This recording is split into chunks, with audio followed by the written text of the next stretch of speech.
Hey guys, welcome to my channel, and this video I'm going to show you how to fix Android package installer not working. So it's super easy and we will make sure you get it right. If you are experiencing issue with the Android package installer not working, there are several things you can try to fix the problem. First of all, you can restart your device. Restarting your Android device can help fix many issues including problems with the package installer. Press and hold the power button for a few seconds and then click on the restart option. Also guys, you can clear cache and the data.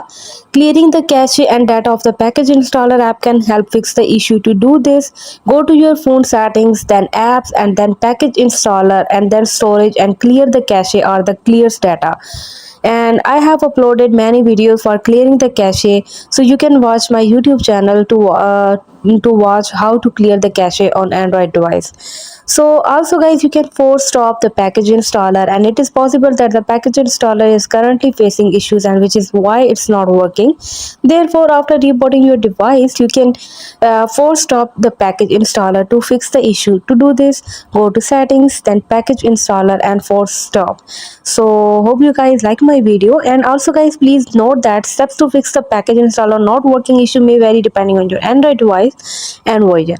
So it's important to regularly monitor your device storage and delete unwanted files to prevent this issue from happening in the future. So please consider showing your support by commenting, liking, sharing, and subscribing to my channel for more valuable content in the future.